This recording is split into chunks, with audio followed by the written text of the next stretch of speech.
प्रियो, हम जिस क्षेत्र में रहते हैं और जिन लोगों के बीच में हमारा आना जाना होता है, उनकी रीति विधियां, उनके कार्यकलाप हमारे जीवन पर कई रूप से प्रभाव डालते हैं और बहुत सी बातें जाने अनजाने में हम अपने अंदर ले लेते हैं और उनका पालन करने लगते हैं।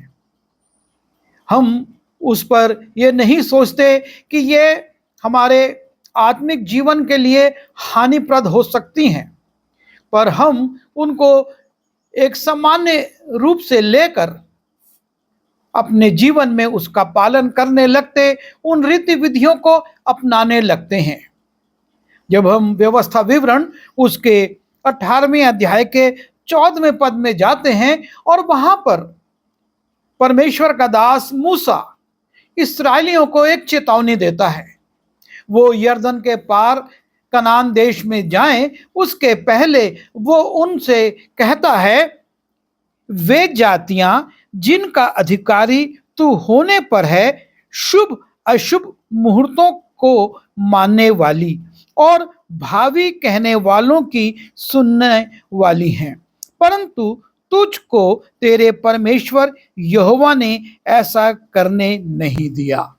मूसा उनको बता रहा है कि जिन लोगों के बीच में तुम अभी जाने वाले हो, जिनके बीच में तुम रहोगे, वो लोग शुभ अशुभ मुहूर्तों को मानते हैं और परमेश्वर ये तुमसे नहीं चाहता है। परमेश्वर ये नहीं चाहता है कि तुम शुभ अशुभ मुहूर्तों को या भावी कहने वालों की बातों को सुनो या उन मुहूर्तों को मानो। जब हम भजन संहिता उसके 118वें अध्याय के 24वें पद में जाते हैं, वहां लिखा है, आज वो दिन है जो यहोवा ने बनाया है, हम इसमें मगन और आनंदित हों। परमेश्वर ने सारे दिनों को बनाया है और वो ये नहीं चाहता कि हम शुभ अशुभ मुहूर्त को माने या हम किसी दिन को विशेष माने और किसी दिन को उपेक्षा करें कि ये हमारे लिए शुभ नहीं है। एक मसीह विवाह में रात्रि भोज चल रहा था। रात के लगभग 11:30 बज रहे थे और तब वर पक्ष की ओर से एक व्यक्ति मेरे पास आए और मुझसे पूछने लगे, विदाई कब होगी?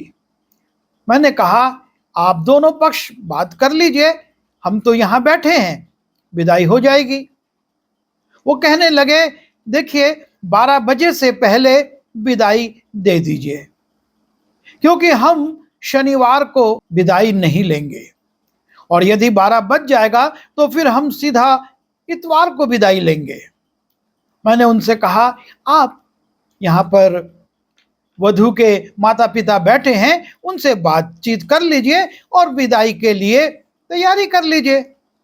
वो उनके माता पिता के पास गए, उनसे बात करे, वो भी चकराए, कह रहे ये क्या बात हुई, हम ये सब बात नहीं मानते। लेकिन उनके दबाव में उनको जल्दी जल्दी वधू के ड्रेस को चेंज कराना पड़ा और विदाई कर दी गई।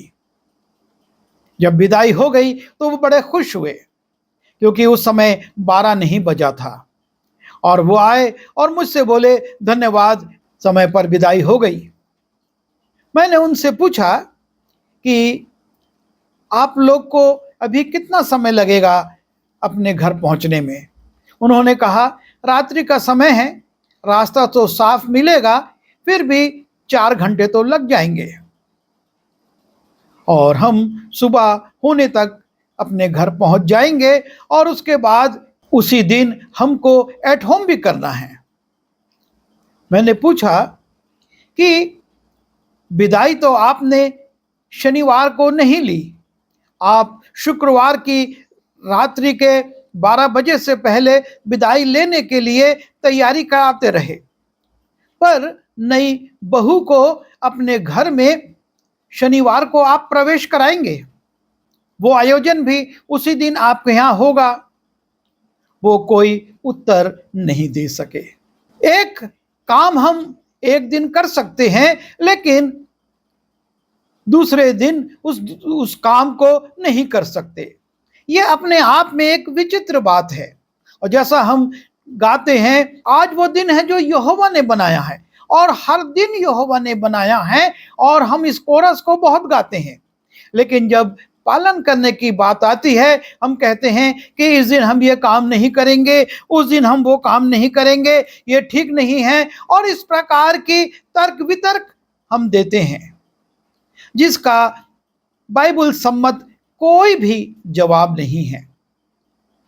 यदि बाइबल से पूछा जाए कि भाई आप ऐसा क्यों कर रहे हैं, तो उनके पास कोई जवाब नहीं।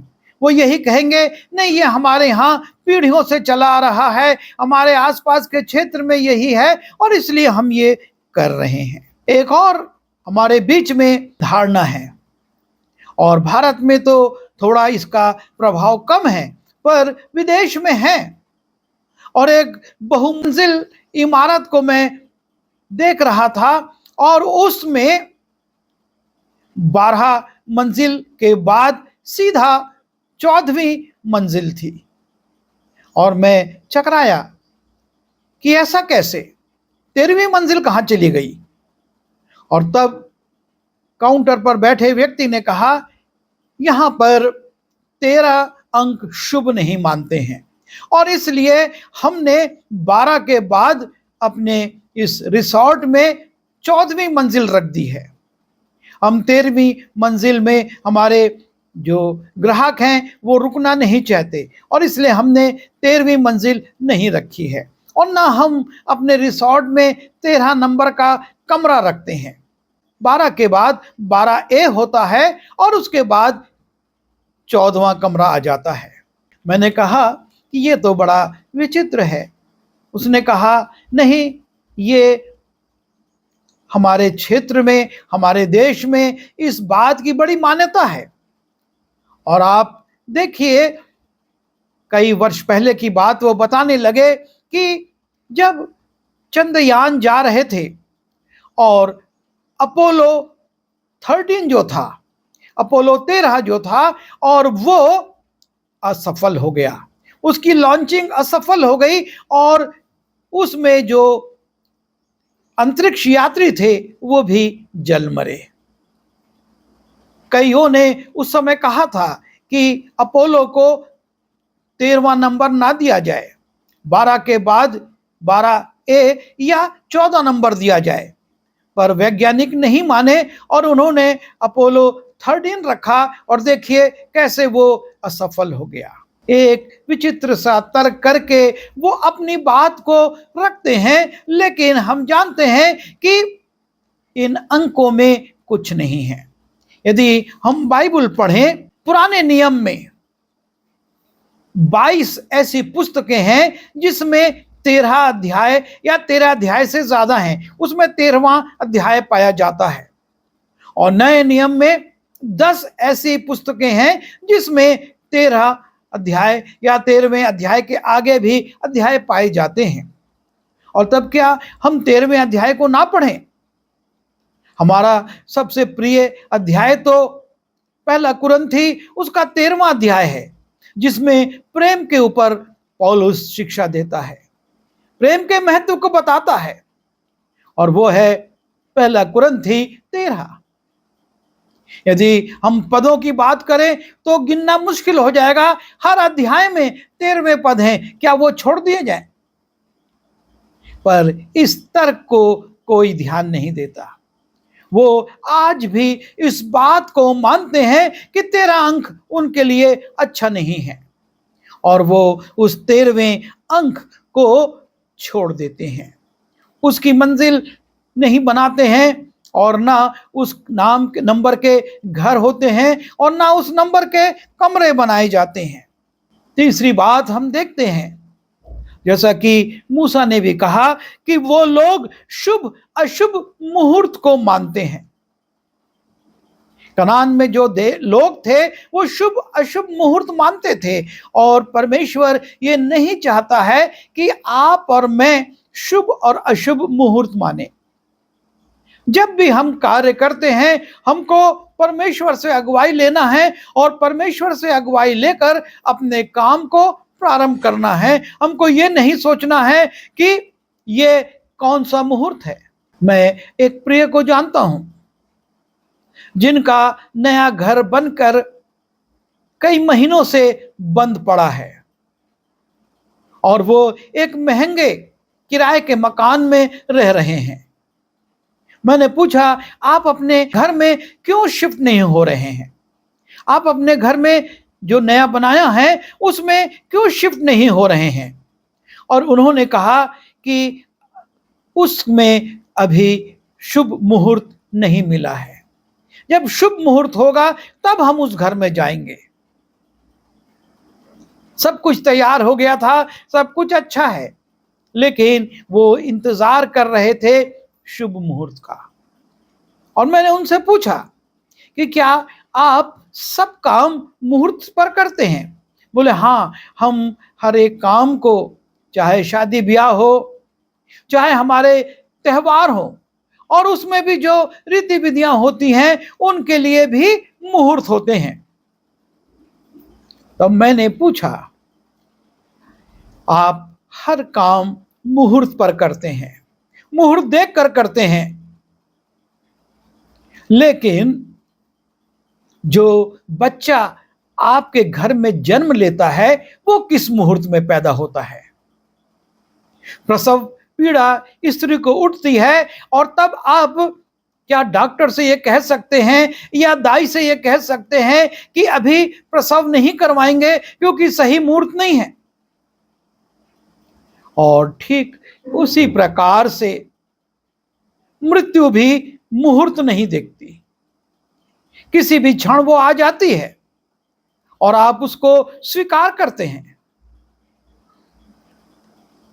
जीवन भर मुहूर्त का पालन किया जाता है, लेकिन जीवन का आरंभ और जीवन का अंत बिना मुहूर्त के होता है, और इसका उन्होंने कोई तर्क नहीं दिया।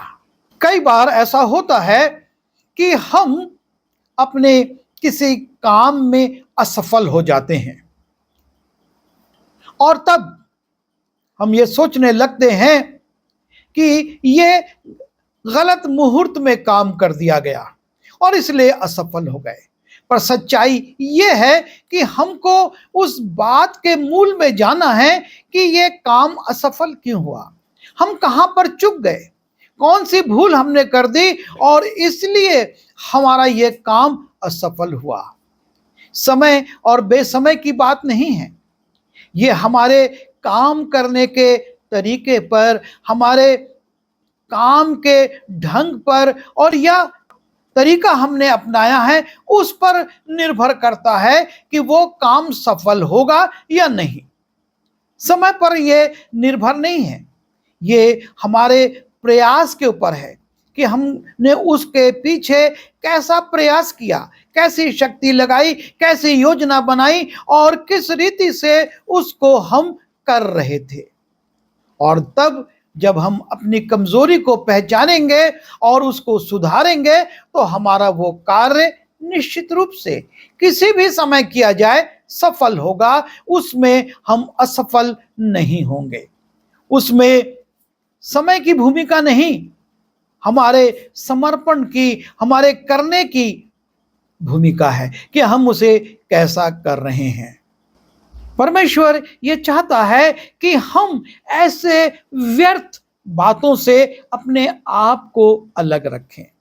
ये जरूर है कि हम जिन लोगों के बीच में रहते हैं, जिन लोगों के बीच में हमारा आना जाना होता है, वो लोग इन बातों को मानते हैं, वो इन बातों पर विचार करते हैं और इन बातों के प्रति वो बड़े गंभीर हैं। लेकिन इन व्यर्थ बातों से हम अपने आप को ना जोड़ें, हम अपने आप को उन बातों से अलग रखें कि ये अंक क्या कह रहा है, ये मुहूर्त क्या कह रहा है, ये दिन क्या कह रहा है। हर दिन परमेश्वर ने बनाया है, हर क्षण परमेश्वर ने बनाया है और हर एक पर उसका अधिकार है। जब हम ले व्यवस्था उसके 19वें अध्याय के 26वें पद को देखते हैं, वहां पर बड़े स्पष्टता से मूसा इस आज्ञा को लिखवाता है, तुम शुभ और अशुभ मुहूर्तों को ना मानना, कि इस्राएली उस मुहूर्त को जो शुभ अशुभ कहलाते हैं ना माने, पर हर बात को केवल परमेश्वर की इच्छा को समझकर और उसकी योजना के अनुसार करें। और हम तब इस गीत को अगर गाते हैं तो वो हमारे लिए सार्थक होता है कि आज का दिन यहोवा ने बनाया है, हम इसमें आनंदित हों। प्रभु हमारी सहायता करे कि हम इन व्यर्थ बातों पर अपना मन ना लगाएं, इन रीति विधियों में ना फंसे, पर हम हर बात को परमेश्वर के हाथ में रखकर उसकी इच्छा अनुसार पूरा करें और वो हमको सफल करेगा। आइए दुआ करें। प्रभु जी, एक बार फिर हम आपका धन्यवाद देते हैं कि आप नहीं चाहते कि हम संसारिक लोगों की रीति विधियों पर चलें। हम किसी दिन को बड़ा और किसी दिन को छोटा, किसी अंक को बड़ा और किसी को अशुभ माने। हम समय को सुबह शाम को देखें और कहें ये मुहूर्त अच्छा है और ये नहीं। आप हमारी सहायता करिए कि हम इन बातों से बचकर आपकी इच्छा को जानें और आपकी इच्छा के अनुसार कार्य करें। बिनती यीशु मसीह के नाम से मांगता हूँ, आमीन।